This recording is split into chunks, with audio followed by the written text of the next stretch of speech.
Deutéronome chapitre 30 verset 15. Deutéronome chapitre 30 verset 15. Gusubira mu byagezwe 3:15 aho nyine turaza gusoma n'umurongo wa 19. Eraba uyu munsi bashize imbere ubugingo n'amahigwe bo n'urupfu n'amagogwa. 19.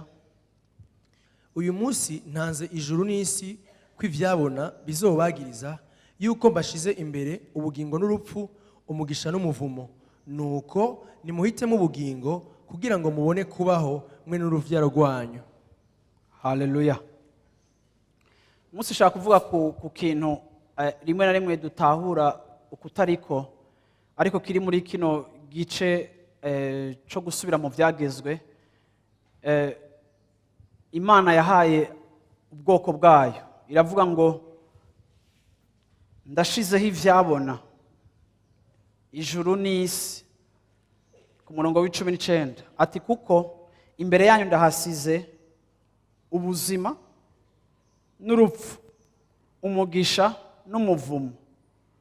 Muhitemo ubuzima canke muhitemo ubugingo mubeho wewe n'uruvyaro rwawe. Imana uburyo yakoze ibintu, Imana yashize imbere y'umwana w'umuntu responsabilité canke uruhara rwo kugira ico yiyemeje canke uruhara rwo kugira ico ahisemo. Ubuzima bwacu bugizwe no guhitamwo, ariko kenshi iyo twumvise iri jambo rivuga ngo hitamwo ubuzima canke hitamwo urupfu, uravyumva kenshi umuntu wese yumva yuko mu buzima bwiwe ati none nde uhitamwo urupfu? Je nimba imbere yanje hari ubugingo hakaba n'urupfu, ni gute no hitamwo urupfu? Kenshi tukanibaza yuko guhitamwo urupfu, ninde yohitamwo urupfu? Ninde yokubaka guhitamwo urupfu? Tukibaza yuko hariho couleur canke hariho igicapo c'ugo rupfu, canke hariho ikibi. Yavuze ati nshize ivyiza imbere yanyu, nshize ibibi imbere yanyu, muhitemwo kimwe, muhitemwo umugisha canke umuvumo. Ariko rimwe na rimwe ikintu numva kuri uyu munsi shaka kuvuga ko nuko ibyo twita urupfu canke ibyo twita ubugingo rimwe na rimwe ntibiza bifise canke ntibiza bivuza urwamo vyiyita urupfu canke vyiyita ubugingo. Ariko aha anya Imana yashize abantu bayo imbere y'igikorwa gikomeye canke uruhara rukomeye ku buzima bwabo, ahari bo bahitamo ingene ejo habo hasa canke ubuzima bwabo bushishikara kuba bifatiye ku guhitamwo kanaka tugize. Ibi bituzana ahantu muri kino gitondo tugomba gutahura no kubona agaciro k'ingingo dufata ku munsi ku munsi, k'ingingo dufata mu rugendo rwacu rwo kubaho ku munsi ku munsi. Kuko mu ngingo zacu harimo ubuzima ariko kandi harimo n'urupfu. Uravyumva? Nico gituma decision yose y'umuntu w'Imana igomba kuba decision irimo uburongozi bwa mpwemu yera, kugira ngo bikunde bigufashe mu buzima bw'iwawe kubona uriko ushira ibirenge vyawe ku nzira y'ubugingo. Kuri uyu murongo yaravuze ikintu gikomeye ku murongo wa 15 bati raba nshize imbere yanyu ubuzima n'iciza. Imana igereranya ubuzima n'iciza, bisobanura ngo iyo ingingo zawe zifatiye ku vyiza Imana yagutahuje ko ari vyo vyiza, kuko ndagomba ndababwire iciza ntitukidefinisa kumwe. Ivyo abantu bita vyiza rimwe na rimwe ntibisa. Umwe ashobora kwita ikintu ko ari ciza bivaye n'ingene yarezwe, aho yarerewe, uko yakuze abona ibintu bikorwa. Ariko ndababwira yuko definition y'iciza igigwa n'Imana. Imana niyo ishiraho igicapo, Imana niyo itubwira iciza ico arico. Imico yanje ari ivyiza inyigisha kandi bimwe bikahurirana n'ivyiza ijambo ry'Imana rivuga, ariko hariho n'ibyiza ushobora gusanga imico yawe ikwigisha ariko ijambo ry'Imana ntiribishingira intahe. Kandi hejuru y'ivyo ijambo ry'Imana rirashobora kukubwira ikintu kidasa mu bihe bidasa, kuko iciza n'ico Imana yise ciza muri uyo mwanya. Yesu ashimwe cyane. Haleluya. Rero aravuga ngo hitamwo ubuzima ukora iciza, urupfu ukora ikibi. Mu yandi majambo, rimwe tugenda turi mu nkurikizi, tubaho mu buzima turi munsi y'ubutegetsi n'inkurikizi z'ivyo twagiye duhitamwo. Nico gituma uno munsi muri kino gitondo nshaka kuvuga kuri iki kintu cyo guhitamwo. Ni gute duhitamwo, canke kuguhitamwo kwa implika iki ku buzima bwacu. Usomye muri ubwenge canke proverbe imigani 14 umurongo wa 27, imigani 14 ku murongo wa 27, urashobora gusoma kuri uyu murongo. Kubaha uhoraho ni isoko y'ubugingo. Kubaha uhoraho ni isoko y'ubugingo. No kuvuga ngo iyo turiko turavuga guhitamwo, no kuvuga ngo iyo mfise mu mutima wanje kubaha, mu gifaransa bakoresheje la crainte. Iyo tuvuga la crainte niyo considération, nuko kuntu mpagacira iciyumviro c'Imana. Iyo tuvuga kubaha uhoraho tuvuga umuntu aha agaciro c'Imana ivuga. No kuvuga ngo n'umuntu yahisemo ko ubuzima bwiwe bugomba kuja munsi y'ubutegetsi bw'ijambo. No kuvuga ngo uko wishira munsi y'ubutegetsi bw'ijambo ry'Imana, ukamenya ko Imana ari umuhinga w'ubwenge, ukamenya ko Imana ari umu expert w'ubuzima, ukamenya ko Imana ari nyabushobozi. Iyo crainte nama ndabivuga ntiva kuri peur, ntiva ku bwoba bwo gutinya Imana, ariko iri jambo crainte canke kubaha canke gute biva ku kubaha umuntu kuko ari inararibonye, kubaha umuntu kuko afise ica kurusha. Rero iyo nishira mu buzima canke iyo twiga kubaha Imana, nitwiga kubaha Imana nk'itegeko ry'ikintu tudakoze tuzohanwa, ariko twiyigisha tukitoza kubaha Imana nk'umuhinga twubaha kandi atashobora kudushira mu rudubi, ariko ico atubwira arico conyene ari isoko ry'ubuzima. Rero yavuze ngo la crainte de l'Éternel est la source de vie. Ni ukuvuga ngo en aucun cas ntibishoboka na gatoya, ntibishoboka na gato ko ubuzima bwanje buba ubuzima bwagutse buryoshe busagutse igihe mu buzima bwanje ntitoza kumvira Imana, kuko Imana n'umuhanuzi n'umukonseye mwiza ku bijanye no kuroranirwa mu buzima. Nta yindi formule ihari kumvira canke kubaha canke uko gutinya no kwisumeta ku Mana. Umwanditsi w'imigani avuga ngo ni isoko ry'ubuzima. Haleluya. Hezi yo verse. Gukura mu mitego y'urupfu. Bikadukura mu mitego y'urupfu pour nous détourner des pièges de la mort. La crainte de l'Éternel est la source de vie pour nous détourner des pièges de la mort. Ni ukuvuga ngo ubuzima bwacu, kuko mwansi satani, ubuzima bwacu bwama bwihotruva, twama twisanga turi kumayira aho hari imitego y'umwansi agomba gushira ubuzima bwanje mu rupfu. Iyo ndiko ndavuga urupfu, sindiko ndavuga urupfu fizike rw'umubiri. Iyo ndiko ndavuga urupfu, nukugira ubuzima bubi burimo agahinda, burimo kuneshwa, aho umuntu abaho kandi atabayeho, akaba juste agihumeka ariko yarononekaye mu mutima wiwe. Bibiri ivuga rero ngo ku buzima bwacu hama hari imitego y'urupfu. Ariko ni naba n'umuntu atinya canke yubaha Imana, kwa kubaha kw'Imana mfise mu mutima wanje kuzokwama kundeturuna, kuzokwama kumpungisha. Igihe inzira yanje ariko irantwara muri ya migozi ya satani njana mu rupfu, kwa kubaha Imana kuzogenda kungarura, kuko Imana yo irabona aho ibirenge vyanje bitumbereye. Imana ikagaruka ikabitumbereza, kuko itanyipfuriza inabi, ariko kuko ndayubaha ikambera isoko ry'ubuzima. Yesu ashimwe cyane. Yesu ashimwe cyane. Haleluya. Bwana asifiwe sana. Iyo rero umuntu yiyemeje mu buzima bwiwe kugendana n'Imana, muri kino gitondo ndashimira Imana kuko ndabona amavisage atari makeya, uravyumva y'abantu nzi amadecision akomeye muri ko murafata mu buzima bwanyu. Ariko werekana kuganirize kuko urashobora kunyumva neza, kuko kenshi uri kurafata ingingo nziza zijanye no kubaha Imana nibiba facile. Ngira ndababwire ngo ikidutera kenshi guhitamo urupfu nuko muri iyo mitego ya Satani atwereka inzira yo kutworohereza. Abantu turakunda koroherwa, umuntu wese arakunda koroherwa. Igituma uhitamo ubugingo cyangwa uhitamo ubuzima atoroherwa kandi umenga yarakwiye koroherwa, nuko ikirere tubamwo dufise marche cyangwa dufise urugendo muri vents iri contraire. Kubera akabuto ka Adamu wa mbere kari muri twebwe n'icaha kitubamwo na kameremere kacu n'ikirere kiganjwe na Satani, umuntu gukora amakosa biroroshe kurusha koroherwa no gukora ivyiza.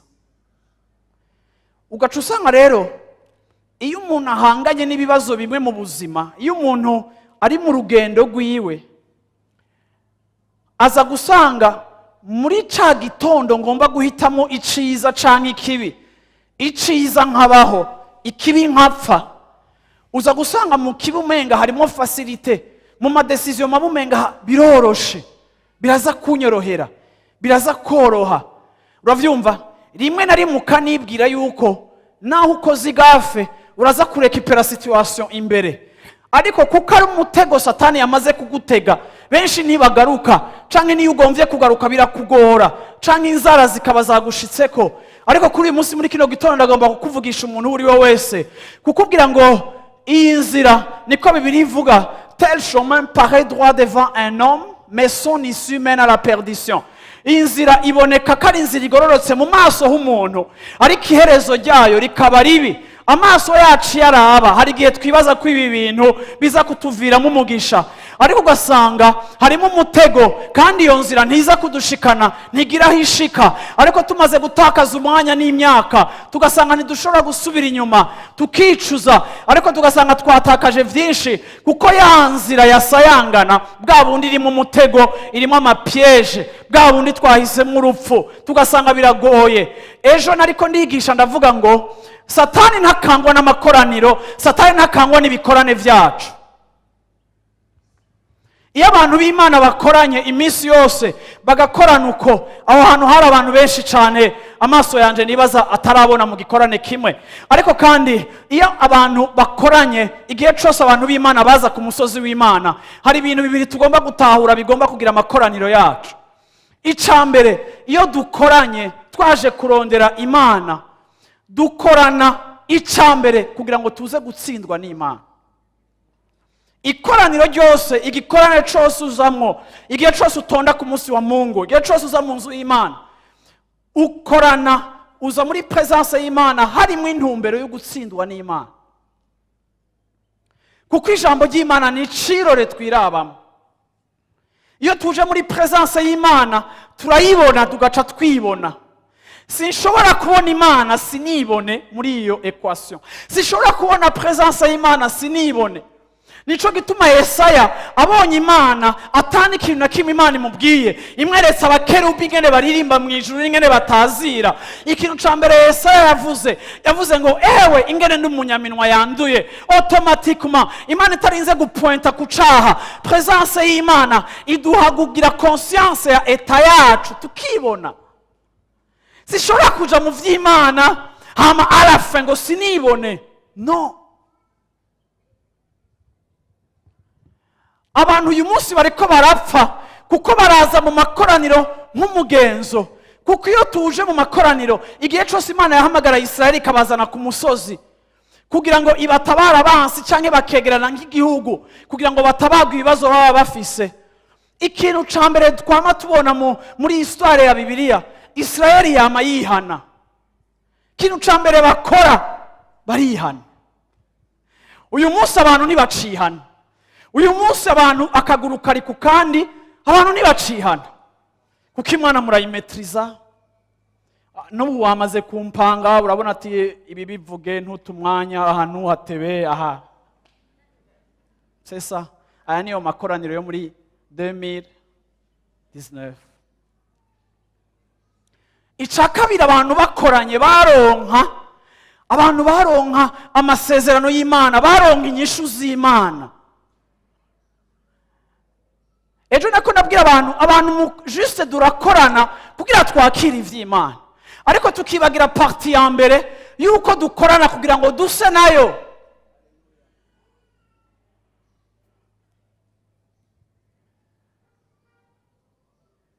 Shengero ry'Imana, inzira za Satani zama zisa nk'izoroshe. Ariko inzira z'Imana zama ziboneka umenga ziragoye, ariko Imana yazitekeyemo package yitwa ubuzima. Bwana sifiwe sana. Haleluya. Umviriza, Imana yazitekeyemo ikintu cyitwa iki? Ubuzima. Mu bami ba mbere igice ca 17 ku murongo wa 2, ndashaka guhera ku murongo w'abami ba mbere. Fisaransomera mu gice ca 17, ariko abami ba mbere igice ca 18 ni inkuru Eliya ingene yahagaritse imvura amaze kubona ukutumvira. Imana imurongora vy'ukuri guhagarika imvura mu gihugu kugira ngo bicreye repentance, kuko ari Imana ikoresha crise kugira ngo icreye umutima wa repentance. 1 Rois chapitre 18 verset 1 niho nshaka gusoma. Fiston wowe ugende muri chapitre 17 ndaguha imirongo nsomera.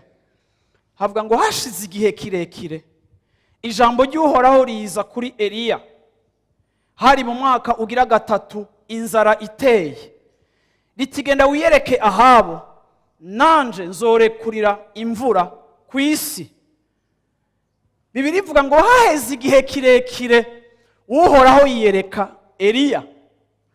Ngira ndababwire ngo hari igihe inyishu y'Imana ifata igihe kirekire. Shengero ry'Imana tugomba kuba turi abantu dukuze bikwiye kugira ngo tumenye yuko hari igihe inyishu zimwe dukeneye ku Mana zifata igihe kirekire. Imana irantangaza. Hari inyishu turonka facilement ikaziduha, n'izindi zifata igihe kirekire. Ariko uyu munsi ndagomba ngutahure yuko nibifata igihe kirekire biba bifise ubwenge bw'Imana bitekeye, biba bifise inzira z'Imana bitekeye. Yesu ashimwe cyane. Mbwira mu icyo n'ivyatevye harimo Imana. Gwijwi ry'Uhoraho riza kuri Eliya haheze igihe kirekire arindiriye. Hamaze imyaka 3 hari inzara. Uhoraho abwira Eliya ati genda wiyereke Ahabu. Yesu ashimwe. Bwana sifiwe sana. Amubwira ngo genda wiyereke Ahabu. Nukuvuga yuko Imana yakoresheje Eliya kugira ngo izane umwami Ahabu. Yari umwami w'Umwisirayeli, yarongoye umugore yitwa Yezebeli. Uyu mugore yitwa Yezebeli abantu kenshi barakunda kumwiga muri Bibiliya. Iyo abantu bagomba kwigisha esprit ya manipulation bakunda gufatira kuri Yezebeli. Yezebeli yari umugore w'umunyamahangakazi, akwegera umwami gusenga imana z'ibigirwamana. Israeli yose ayikura ku mana ya Israeli ayizana ku mana z'ibigirwamana. Israeli yose itangura gusenga ibigirwamana kubera Yezebeli. Uyu mugore atwara umwami umutima wiwe amujana mu kwenstora gusenga izindi mana, bazubakira ibicaniro. Umwanya inzara yamaze wabaye muremure, ariko wabaye umwanya ukwiye kugira ngo umutima w'umwami utahure akamaro ko kwiraba mu ishusho y'Ivy'Imana ishaka.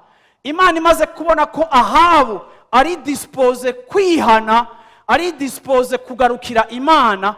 Imana ibwira Eliya ati genda urabe Ahabu, genda umukonfronte, genda umurabe, kuko Imana yabona ko igihe kigeze. Hari igihe inyishu z'Imana ziteba, kuko uravyumva igikorwa iri kirakora mu mutima y'abantu, canke igikorwa iri kirakora mu mutima wanje, canke igikorwa iri kirakora mu mutima wawe. Hari igihe Imana itevya krize zimwe zimwe kugira ngo igikorwa iri kirakora mu buzima bwawe gihingurwe n'ico uri kuracishwamwo, hama Imana ihindure circonstances z'ubuzima, ariko yahinduye na état du cœur. Haleluya, amina. Sasa rero rimwe na rimwe urasufra ibintu utari responsable. Eliya ndamubona ari mu kibazo, inzara irateye mu gihugu, ariko Imana iramuza kiramubwira ati Eliya, wowe nzokugaburira. 1 Rois chapitre 17 verset 2. Usome kuva kuri verset 2 ushike kuri verset 12. Hanyuma ijambo ry'Uhoraho rimuza ko riti, va hano ugende werekeye iburasirazuba, winyegeze ku misozi, ku migezi Keriti, ahahera iburasirazuba bwa Yorodani. Uhoraho uzohora unywa ku mazi yawo, kandi nageze ibikona ko bizohora bikugaburirirayo. Nuko aragenda agira nk'uko ijambo ry'Uhoraho ryamubariye, aja kuri iyo mugezi Keriti, ahahera iburasirazuba bwa Yorodani, agumayo. Ibikona bikama bimuzanira umutsima n'inyama uko bukeye mu gitondo no ku mugoroba, kandi akama anywa amazi kuri uwo mugezi. Igihe kiragera uwo mugezi urakama, kuko atamvura yagwa muri ico gihugu. Maze ijambo ry'Uhoraho rimuza ko riti, va hasi uje Izarefati mu ntara y'Abasidoni, aba ariho uba, raba ngeze umugore w'umupfakazi waho kuzokwama kugaburira. Nuko akora inzira aja Izarefati, agishika ku irembo ry'igisagara, agize atya abona umugore w'umupfakazi ariko aratoragura udukwi. Eliya aramuhamagara aramubarira ati, ntabara urabe ico wonzaniramwo utuzi two kunywa. Akiri ko aragenda kuyazana, aramuhamagara ati, urantabara unzanire n'utwo notamira. Aramwishura ati, nkurahiye uguhoraho kuhoraho Imana yawe, ntaco mfise co kurya atari agafu kurushi gasigaye mu gaseke n'uturanguzwa tw'amavuta ya elayo mu gakarabo. Mbere ubu ngira ntoragure udukwi tubiri kugira ngo ngende imuhira ndakicumbire twe n'umwana wanje tukarye duheze duhwere. Amina. Yesu ashimwe cyane. Iyi nkuru mbeshi musanzwe mubizi ntarinze kuyigarukako, ariko reka ndayifatire ko kugira ngo twige kino kintu ndiko ndavuga muri kino gitondo. Igihe cyose iyo ukunda Imana uzokwama wisangura ahantu ugomba gufata ama decision atakorohera, ariko si kubera bitakorohera bitari mu Imana, si kubera wewe bikugoye bigoye Imana, ariko mu ngingo dufata iyo duhisemo ubuzima, nukuvuga ngo mpisemo gukora ikintu Imana ishaka, ariko kandi mpisemo no kwemera inkurikizi z'uko guhitamo. Sinzi ko muvyumva. Uguhitamo kose ngira kurafise inkurikizi zimwe zimpa ubuzima, izindi nkurikizi zinzanira urupfu. Iyo mpisemo inzira ya facilite nkakora ibirimo ya mitego ya Satani, ndaza kwimbura inyungu zike mbona mu mwanya muto, ariko mu mwanya uri imbere no ku ruvyaro rwanje no ku buzukuru banje hari ama consequences ashobora kuza bakurikira ko nafashe ama decision mabi. Ariko iyo mfashe decision zijanye n'ubuzima n'Imana, birambabaza kuko decision ndiko ndafata mbaye muri environnement, mbaye mwisi aho abakorege bawe ku kazi, aho abo mwigana, ati abantu benshi bubaha Imana bagukikuje. Igihe uri kurahitamo ivy'Imana, automatiquement winjira mu ntambara. Intambara itangurira muri wewe nyene kuko wewe nawe ubwawe ugwana na wewe. Kigira kabiri winjira mu ntambara ihuriranye na systeme wevoliwamo, kuko barakubwira ngo nta numwe byagenze uko wowe uri umusazi. Automatiquement ukiretrouva mu buzima bw'iwawe, rero utanguye kutoroherwa, bikagutera kwisunga Imana kugira ngo iguhe inkomezi zo guteramira decision yawe igoye wafashe.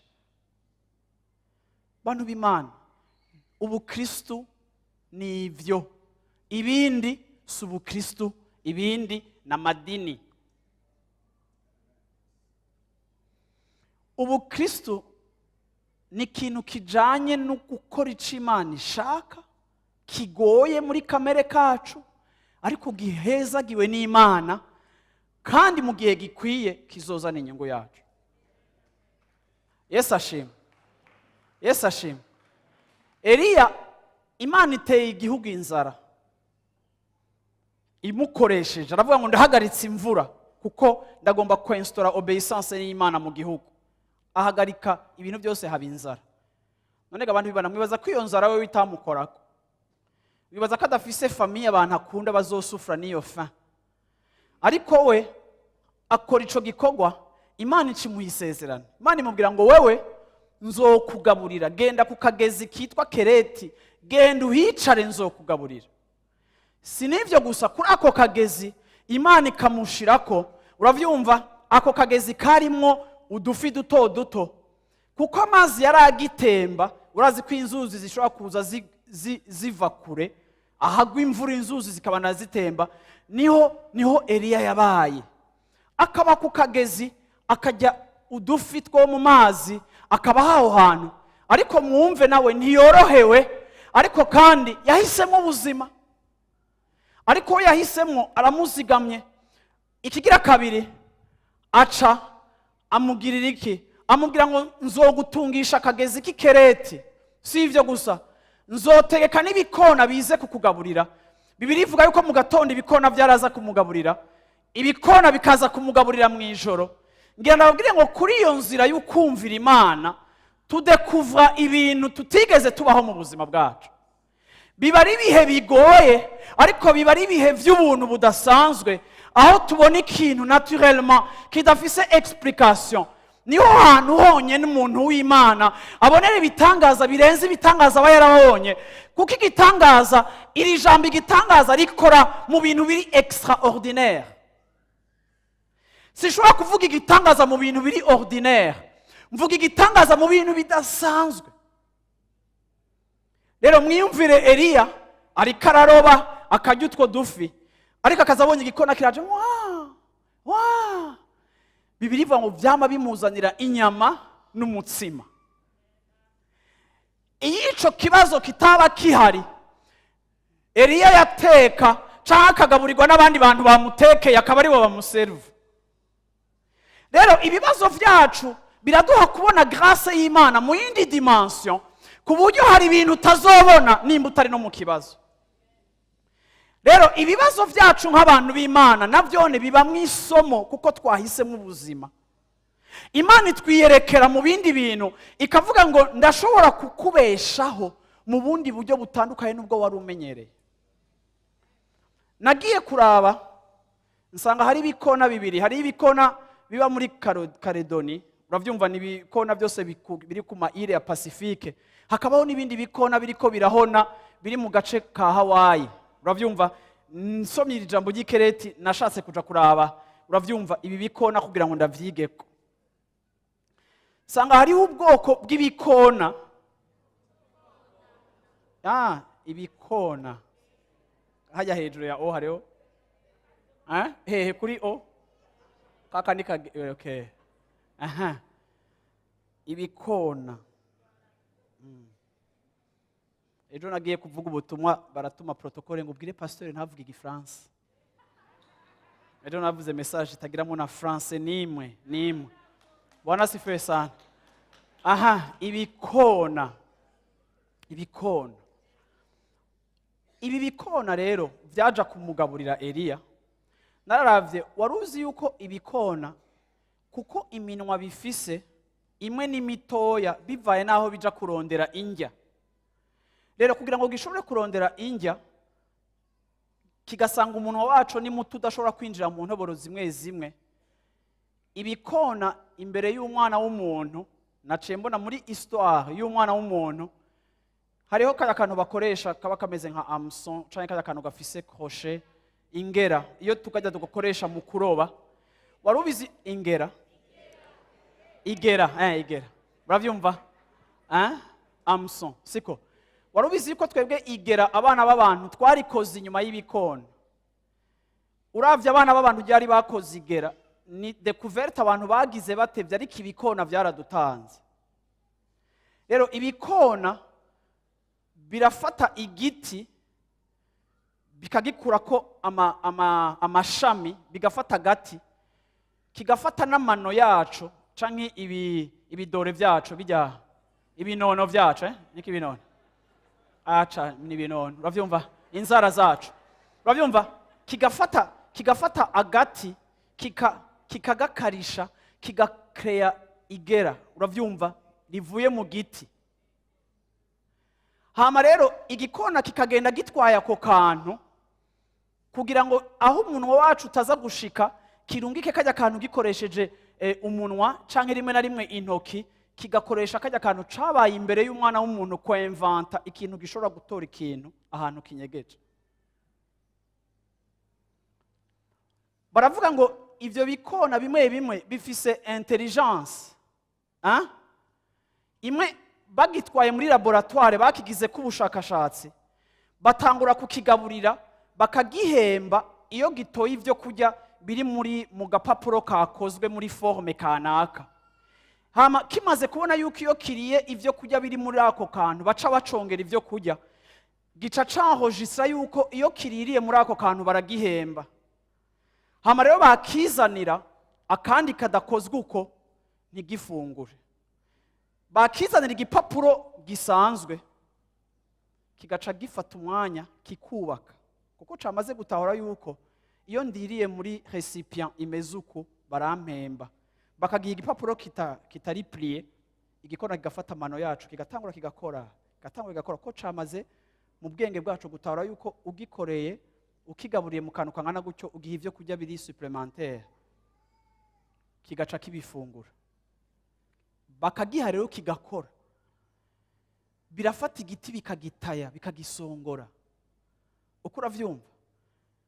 Nasomye amakuru menshi ku bikona ndatangara kubona intelligence ivyo bikoko bifise rero nico gituma mu gihe ca Eliya ari vy'Imana yakoresheje kuko cari ikintu gifise intelligence uravyumva kandi gishobora gutransporta ibintu kikabishikana kitanabisheshe. Ariko nibaza yuko Eliya wewe ntiyarinze kugenda muri Google nkanje gwagire recherche ku bikona. Eliya wewe yabibonye live Imana imugaburira ikoresheje ibikona amenya ubwenge atarazi ariko kandi abumenyeye mu kibazo gikomeye yari afise kuko Imana izokoresha n'ibibazo byawe ngo ikwigisha ubwenge utarusanzwe uzi ariko ivyo wahora wita ibibazo bikakubera akajyo kukudekuvura ikintu utarusanzwe ufise kuko Imana iri source y'ubuzima. Haleluya. Bwana asifiwe sana. Yesu ashimwe cyane. Eliya atangura kubona amazi akama ariko Imana ikaba itaramuha uruhusha rwo gukuraho icago yazanye ariko Eliya akihangana agize gutya ngo kereti gatangura gukama Imana imubwira ngo nzogutwara ku mugore azokugaburira. Eliya ashitse asanga umugore Imana imurungitsemwo n'umugore w'umukene agira hwere ngenda bagire ngo guhitamwo ubuzima vyama birimo ama obstacle n'ibintu biza bigaconfusing ubwenge bwacu kuko Imana ibigomba kudukuza mu kwizera no mu kudukuza mu kuyitega. Hari igihe mpora nibaza Imana kuko iyo komplika ibintu no Imana ni komplika ibintu Imana igomba kudukuza mu kwizera Imana igomba gukuza ukwizera kwawe kugira ngo hirya y'ibigeragezo bitandukanye ugende uhura navyo ugafata ingingo nziza ku iherezo ry'ibihe muzoba batama n'abakecuru bafise ukwizera kudasanzwe. Ariko ukwizera ntibaguhabwa mu ishuri rya teoloji ukwizera baguhabwa mu guhura n'icigwa c'ubuzima Imana ikwihera atari pastor aguha aho uvuga ngo Imana tubabarira siyo twumvise ariko Imana tubabwira niyo twakoze ko niyo twiboneye niyo twiyumviye. Ubu butumwa bwiza si ibintu by'amateori ubu butumwa bwiza ni ibintu by'ubuzima ni rencontre personnelle ni expérience personnelle. Bwana asifiwe sana. Bwana asifiwe sana. Eliya sanga Yesu ntamurungise ku mugore w'umumiliyarderi yamubwiye ngo umugore w'umupfakazi ntiyamusanga afise ijipe iteye ubwoba ntiyamusanga ari miliyarderi. Uwo mugore aramubwira ati Eliya jewe ngira nge dupfe niyo projet ikurikira tugira duhere n'umwana wanje duhejeje kujya ivyanyuma duca duhwera Mana gutundungika ku muntu afise umugambi wo gupfa yicwa n'inzara ukambwira ngo niwe azontunga. Eliya avuga ngo Imana arabona ati Imana ivyo byose ntibesha ko yandungise kuri umupfakazi. Eliya avuga ati umviriza imbere yuko wewe n'umwana mujya ngaburira jewe kuko hagati ya information uyu mera natoa na information yenye Mungu ametoa information gani wewe utati ya nani ya bisaba amaso y'ukwizera kugira ngo umenye ko icyo Imana ivuze ari coco, apana icyo uyu mugore agira aho yere avuze. Mwokwibaza ko umukozi w'Imana ari cruel kuko yafashe utwanyuma bagira bajya agaca tujya ngo yari ameze nk'abakozi b'Imana mu gihe c'iherezo bajya utwa abantu bafise. Oya, uravyumva naho muranumva abavuga butumwa bigisha cyane ngo Imana ngo naho wagusigara utwanyuma, si iminsi yose bigenda gutyo, two butwanyuma nyene. Ariko kandi Eliya, uravyumva, Eliya yafatiye kuri iyo information no kwizera afise mu Mana. Imana yavuze ko igikona kingaburira carangaburiye. Imana yavuze ko umugezi uzongaburira warangaburiye. Imana yavuze ko uyu mugore azongaburira nahambwira ko agira apfe. Mama, aho utakufa dufungure. Umugore acarateka barafungura. Bibiri ivuga ngo ako gafukiwe nikigeze gahera. Ariko ngenda babwire ngo iyo tudahise mw'Imana yavuze ngo tucizere naho kigoye, n'ukwizera kwacu ntigukura. Haleluya. Bwana sifiwe sana. Abaroma igice ca 5 ku murongo wa 3 haravuga ngo birushirije dufise vyinshi two kwirata, no mu mibabaro yacu turirata. Romains 5 verset 3. Hansomere mu kirundi fiston. kandi sivyo vyonyene, Sivyo vyonyene, ariko kandi turanezerewe tunezerewe n'amarushwa yacu, tunezerewe n'amarusha yacu kuko tuzi yuko amarushwa atera ukwihangana. Stop. Atera ukwihangana. Atera mu kirundi bavuze nabi, atera gushishikara, atera perseverance. Imana niyabibona ko jewe Pastor Marc mfise ikibazo cyo kutabandanya, kuko hari abantu usanga bafise ibibazo byo kudashishikara ico barimo, n'est-ce pas?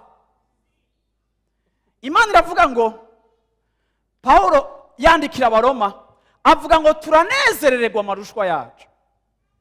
Igihe ndi mu marushwa, mu kwidoga hakwidoga nk'abandi, ariko aya marushwa Imana yemeye ko mbamwo, kuko iyo twahise mw'Imana nico yaretse ko kidushikira kiba kiri porteur de vie. Abandi bacita amarushwa, ariko kandi Imana yakirekeye ngo umuntu w'Imana kimushikire gicika ikintu cikoreye ubuzima. Bantu b'Imana munyumvirize, nico gituma abantu b'Imana tutahamagariwe kuba abantu bidoga. Nuko rero Paulo avuze ngo nuko tunezererwa amarushwa yacu, ngo kuko ayo marushwa aza kuzana ugushishikara, perseverance. Umviriza, ukaba uriko urasenga ngo Mana mpa perseverance, nukuri Bibiliya nta kindi kintu na kimwe itubwira kizana perseverance atari amarushwa. Ni bande bashaka perseverance? Yo, amaboko. Erega si kubera mudakirije bica biha. Ni bande bahora basengera perseverance? Karite. Umviriza, Imana ikeneye, nova guti Imana ikeneye abajenero mu bwami bwayo vre. Igihe kimwe Gideoni, Imana yaravuze ngo ngira ntabare Israeli, hari igihe abantu yugize mobilisation ishusha abantu bazari benshi cyane. Gideoni baragendera harura asanga afise ngo 32000 soldats bari prêt kugwana. Imana iravuga ati Gideoni, abo bantu bagomba kugwana ni benshi cyane. Nimwanesha muri 32000 icubaro kizoba kuri force na nombre. Kandi nawe we general Gideoni ndabona ko waryoheye kubonye ari benshi cyane. Sinshaka yuko victoire iba attribuée kuri nombre, nshaka ko victoire iba attribuée kuri Mungu ni chef. Imana icimwe ngo bagabanye. Ariko uyu mukozi w'Imana Gideoni nta droit yari afise yo kwirukana abantu batonze. Ariko ikintu cagomba bose kubirukana ni absence ya perseverance, kudashishikara. Hariho amakarite y'ubuzima benshi muri mwege mukeneye kugira ngo muze mushike ku vy'Imana basezeraniye. Hariho amakarite menshi mufise mukeneye, akenewe cyane kugira ngo mushike ku vy'Imana yasezeranye. Gushishikara ni kimwe mu bintu kenshi tuba tubuze mu buzima bwacu. None gushishikara kuza gute? Gushishikara kuzanwa no gutegurwa. Imana iduteguza ikoresheje ibibazo ducamo. Ndabizi yuko nta muntu uyu munsi yoba yaje ngaha ku munsi wa Mungu ashaka ko je namwigisha ibibazo, ariko pole sana waje ngaha. Ariko kandi ni kwijambo ry'Imana bivuga ngo tunezerererwa imibabaro yacu, kuko imibabaro yacu épreuve zatuzaniye gushika kuco twokwita perseverance. Verset 4 haravuga ngo la perseverance la victoire dans l'épreuve. Et cette victoire, l'espérance. uko gushishikara kugatera kudatsindwa no kugeragezwa. Uko gushishikara, iyo umuntu w'Imana acitse umuntu ashishikara, abantu bonyine bashishikara nibo bashika kuki? Kukunesha. Hama abantu bonyine bashika kukunesha, nibo bashika ahantu icizere cabo mu Mana kigakura. Sinzokura mu vyizegwa, sinzokura mu kugirira icizere Imana nimba ntari umuntu yabonye intsinzi, kandi sinzoba umuntu abona intsinzi zikwiye nimba ntari umuntu yashoboye kuba umuntu ashishikara, kandi sinzoshobora kudevelopa karite yo gushishikara n'intaba narabaye umuntu yaciye muri affliction, mu bigeragezo. Bwana asifiwe sana. Yesu ashimwe. Yesu ashimwe. Imana yabwiye Gideon ati aba bantu ni benshi. Imana yabwiye Gideon genda ubatera ubwoba, genda ubabwire ko ibara rizogwa. Gideon aza kubabwira ngo ku rugamba baratwica, nimba bakoreye amavideo bakabona umuntu bamurasha amaraso agasimba, bakumva ingene bazopfa. Uwo munsi nyene yaberetse iyo video, Bibiri ivuga ngo hasigaye 20 kombi. Hagiye 22,000. Fata 32,000 kuremo 20, hasigaye bangahe? Kuko iyo ufashe ingingo ukayifatira mu bigumbagumba, iyo weretswe uburemere bw'iyo ngingo, ntayo ushobora gushishikara, kuko atari ingingo wafatiye muri conviction, ni ingingo wafatiye muri emotion. Imana iramubwira ngo nabo bantu baracari benshi cyane. Imana iramubwira ati okay, nimugende. Imana ibakoresha urwo rugendo. Imana irabwira Gideon ati niwabona abantu baza gushika ku mazi bakayanywa nk'imbwa bapfukamye bagira ngo abo onya uca ubankuriramo, ariko ukabona bayahitana bayatora bagenda. Haleluya. Ukabona bayahitana bigira, kuko objectif atari ukwimara inyota, ariko objectif ari ugushika kukunesha. Abo nibo nza gusigarana. Abantu bashitse mu mazi bamwe baca barayaryamamwo, ndabona bamwe muri mwege mwoca muryama mukibagira ko mugiye kugwana. Imana icavuga ati bajya bose baryamyemwo n'abanyoye nk'imbwa bakayarigata, niko Bibiri ivuga. Abo bose Imana icira bakura mu haca sigara bangahe kuri 32,000? 300. Hari ingendo mudashobora guheza mutari abantu bari perseverant. Nico gitumi yari karita Imana ishaka gushira mu buzima bwacu, ariko igikoresha Imana ikoresha mu kuyishiraho. Umwana ngo nipatiye ngo perseverance. Si ibyo urabiheze gati ushaka perseverance ngo je kidogo. Hari ahantu yemera uca hakagukarisha mwica udafise. Nico gituma igihe cyose duhisemo ubuzima ducishwa ahantu hagoye, ariko aho hantu hagoye hagira ico hatransforma mu buzima bwacu. Yesu ashimwe cyane. Yesu ashimwe cyane. Yesu ashimwe cyane. Bwana sifiwe sana. Haleluya. Amina. Nari mfise amakuru menshi, nari mfise n'indi nkuru nshaka kubabwira, ariko 11h30 yageze.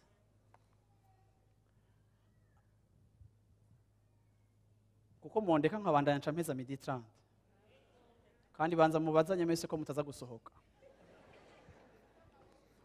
Haleluya. Baravuze mu Kirundi kuvuga menshi siko kuyamara. Yesu ashimwe cyane. Haleluya. Ariko ndarangije ndakubwira ngo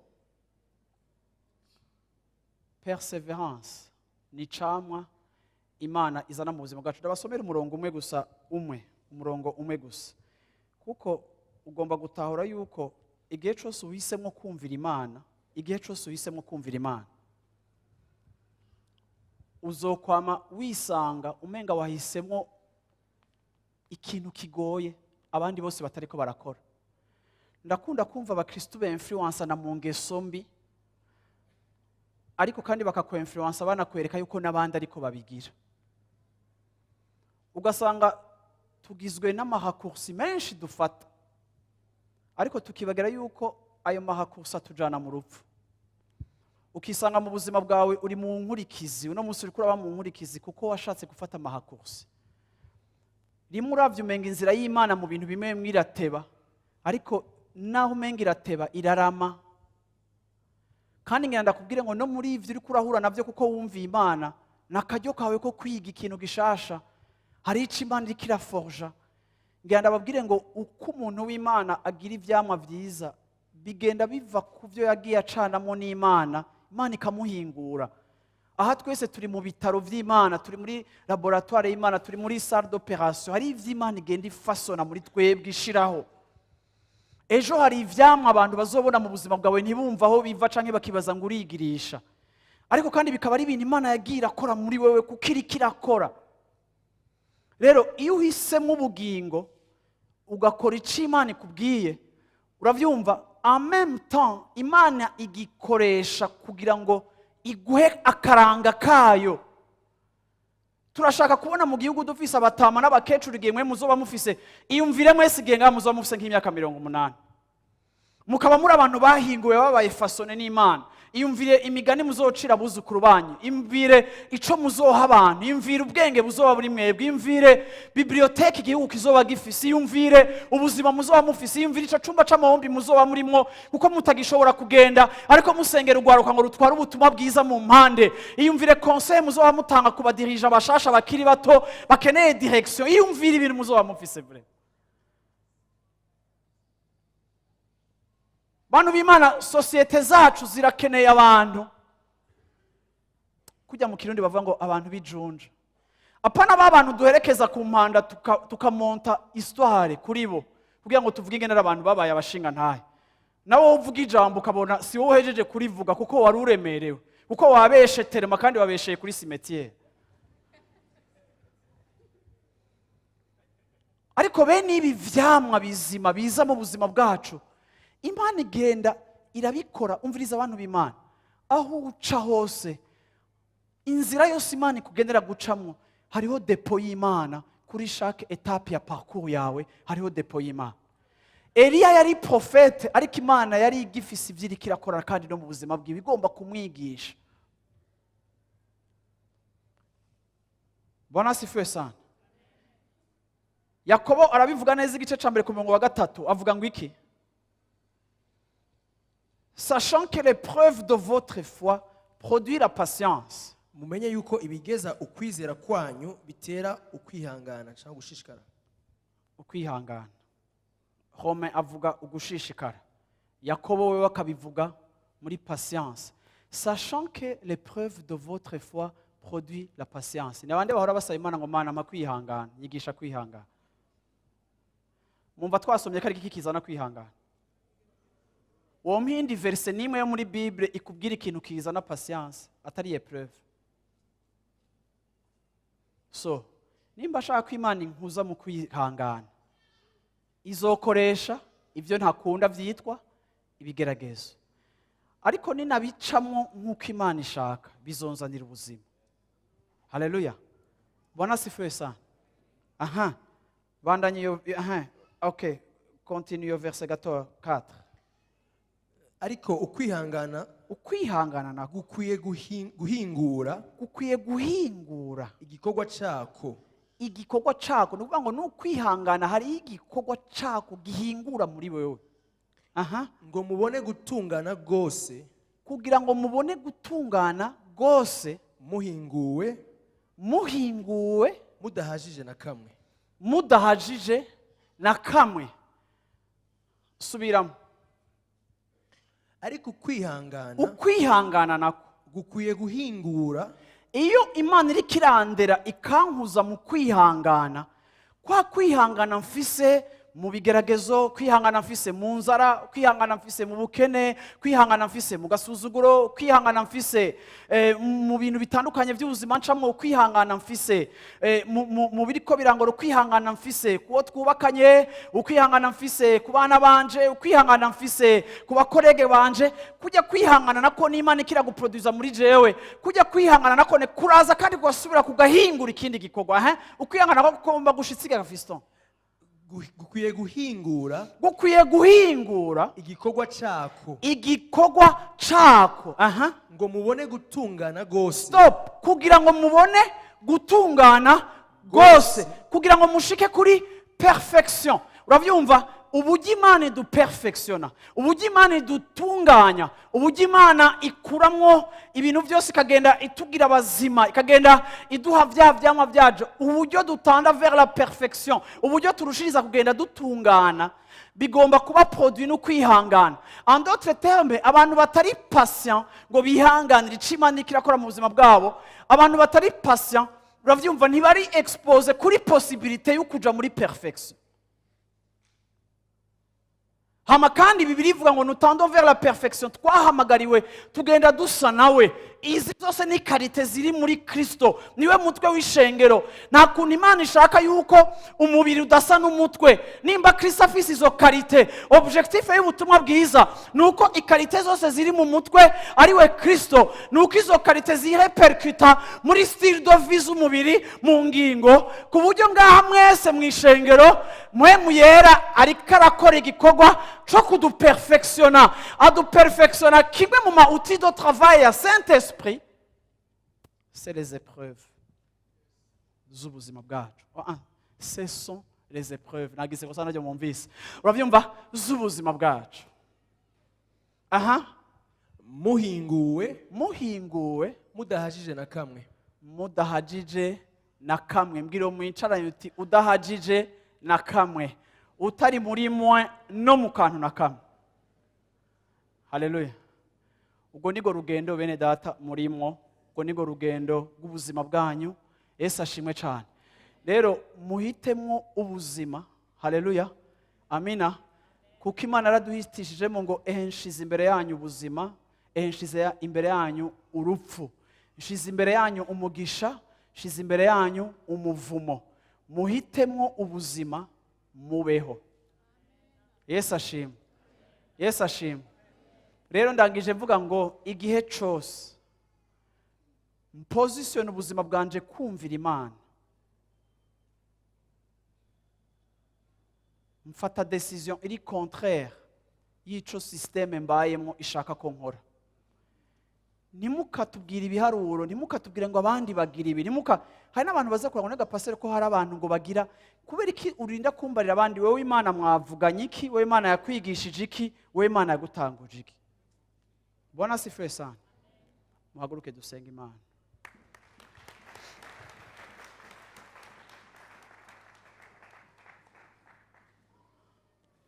Haleluya. Yesu ashimwe cyane. Uyu munsi ngomba gusengera umuntu wese ari hano muri kino kibanza. Uravyumva? Nshaka dusenge vraiment. Ni ikihe kintu uri kurasubisa ubona ko kivuye mu kungene wahisemo ikintu gisa n'urupfu, uyu munsi kikakuzana kw'inkurikizi mbi ku buzima bwawe? Ugifata iyo ngingo wumva umenga biroroshe. Je mumbabarire kandi barakunda kumbuza kuvuga ico kintu, ariko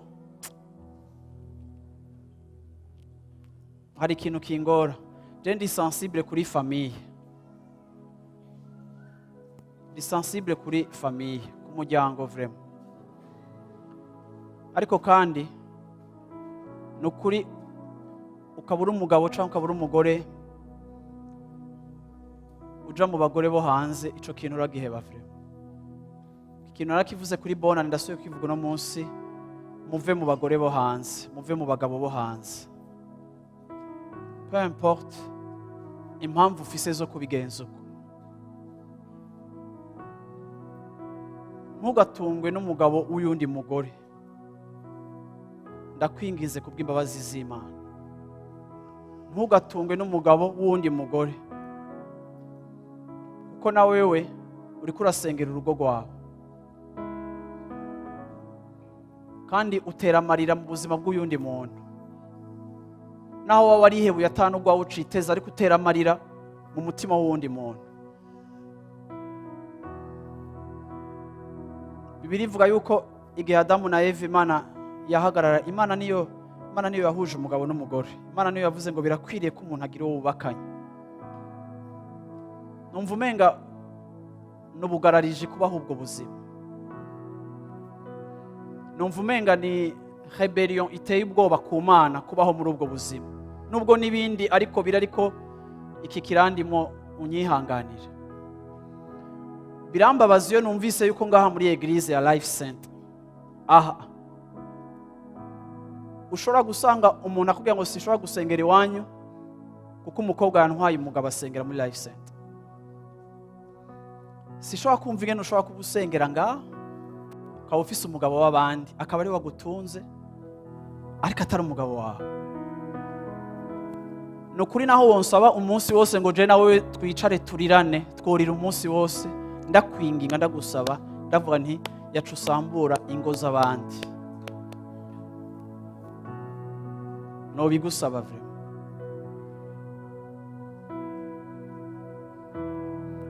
Nta muntu ashobora kuba ariko arasengera urugo rwiwe yirukana Satani, hama tugaca dusanga Satani afise visage yawe.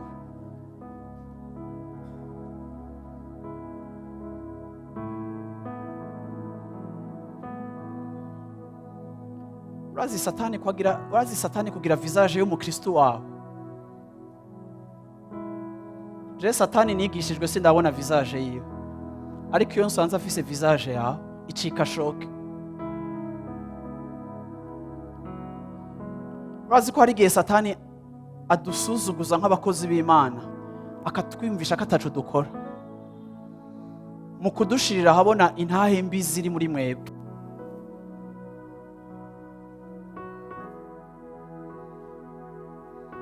Témoignage yawe ubishaka utabishakira twafekta.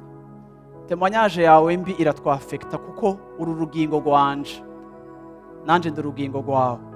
Nanje nigenze nabi birakwafekta nawe. Appartenance ni ikivuga dukirira hamwe cyane tugapfira hamwe.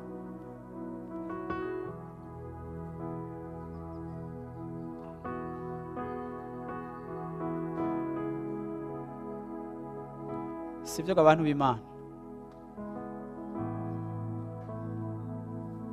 Ndabizi yuko abo bantu canke uwo muntu aragutunze, ariko uri mu mitego ya Satani, uri mu rupfu, uri mu mikoshi. Uravuga uti namuheba ampangiye inzu canke amfatiye ibi nzobaho gute?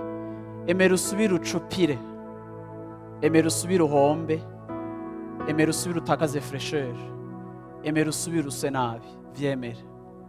Nta problem. Uhoraho azogutora kwiyarara akuvanemwo ikintu.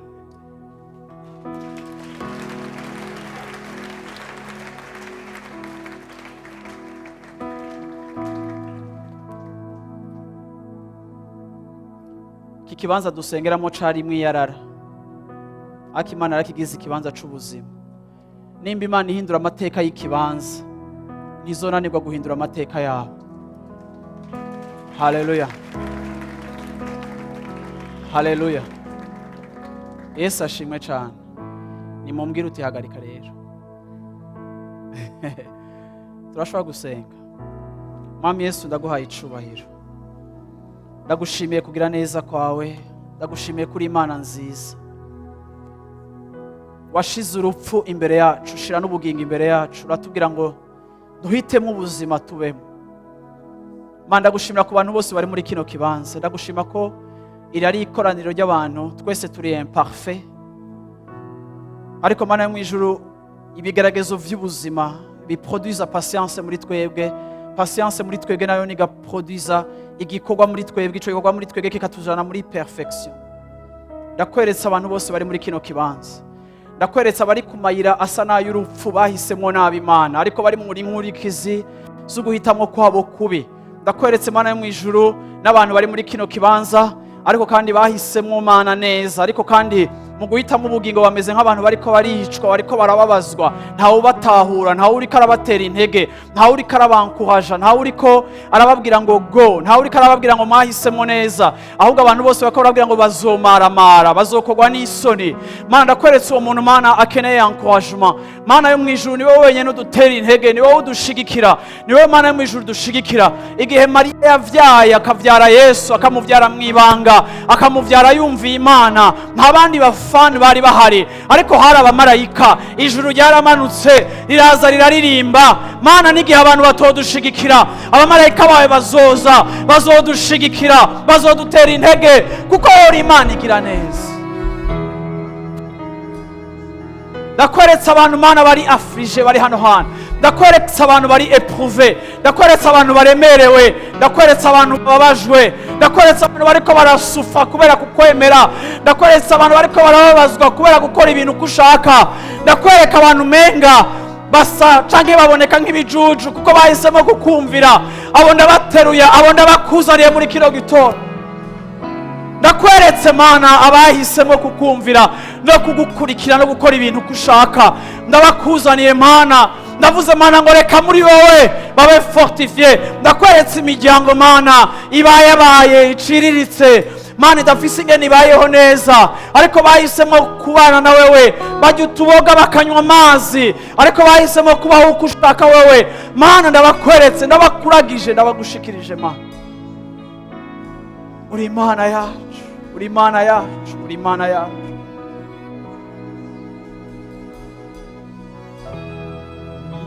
Hallelujah, hallelujah, hallelujah.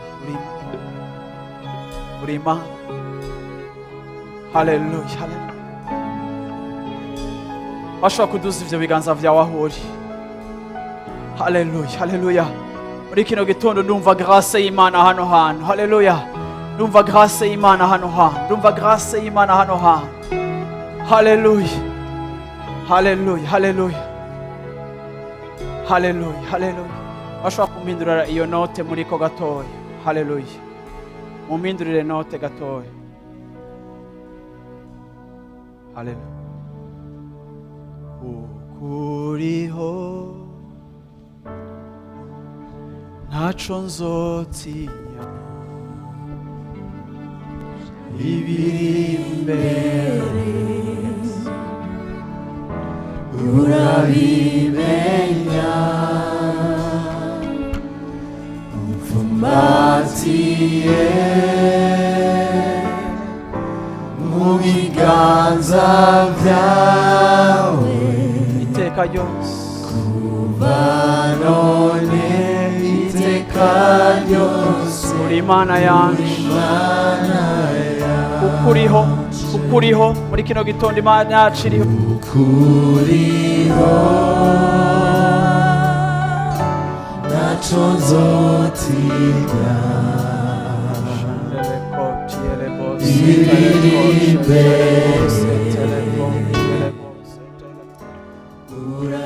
urabimenya, umfumbatiye mu biganza vyawe,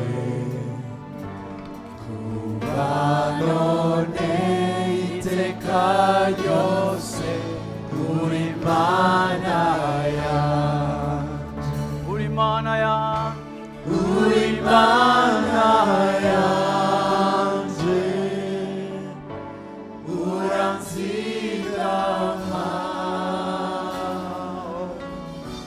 mu maboko yawe, ntaco nzotinya. Uri Imana, uri Imana yanje, uranzigama mu maboko yawe, ntaco nzotinya. Fata ukuboko k'uwo muhagararanye tugiye gusenga Imana yacu. Haleluya. Ni Imana yawe, ntaco ukwiye gutinya na kimwe. Azokugirira neza kandi azogutabara. Haleluya. Ndagomba dusengere hamwe, muduze amajwi yanyu dusenge. Haleluya. Vuga uti Imana, kuri uyu mugoroba muri kino gitondo ndahisemo ubuzima. Haleluya. Ndashaka musubiremo inyuma yanje ayo majambo. Vuga uti Mwami Yesu, muri kino gitondo ciza, ijambo ryawe yambwiye ngo ushize imbere yanje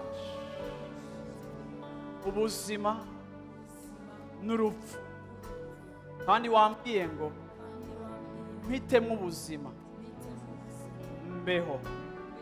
Ni wowe utuma umuntu abaho, ni wowe utuma umuntu aja imbere, ni wowe utuma bishoboka, ni wowe utuma bikoreka. Satani mu nzira yiwe yahashize imitego, haboneka nk'ahasayangana, ariko hari imitego idutwara mu rupfu. Muri kino gitondo ndikunkumuye ibikorwa byose, ndikunkumuye ibikorwa byose bikomoka muri urwo rupfu rw'umwanzi. Muri kino gitondo ndasavye imbabazi Imana yanjye. Igihe cyose nahisemo ibinyuranywe n'ubugingo, nkahitamwo ibinyorohereza ariko bitambereye umugisha. Umbabarire Mana, umbabarire Mana, umbabarire Mana. Niravye mu ijambo ryawe, nibonye hari ivyo ukeneye kurema muri jewe. Ugomba kunyigisha kuba umuntu ashishikara, ugomba kunyigisha kwihangana. Muri kino gitondo Mana, ndavuze ngo kora ico ugomba gukora Mana, kora ico ugomba gukora Mana, mu izina rya Yesu Kristo. Kora igikorwa cawe muri jewe Mana. Shoboza Mana guca aho ngomba guca hose, shoboza guca mu nzira yose unjana mu Mana, shoboza gutanga ikiguzi cyose Mana, kubw'ubushobozi bwa Mpwemu Yera. Ndabizi ko nzoshobozwa, ariko nshoboza gutanga ikiguzi Mana, kugira Mana ngo njye ivyamwa by'ubugingo mu izina rya Yesu Kristo. Mwami wanje, muri kino gitondo ndahisemo ubuzima, ndahisemo ubugingo. Muri indwi ngiye gutangura, muri iki gice gikurikira c'umwaka, Mana nshoboza Mana, Mpwemu Yera nshoboza gufata ingingo zinjana mu buzima, kuko muri wewe hari isoko ry'ubuzima mu izina rya Yesu Kristo. Abantu b'Imana bavuge ngo amen.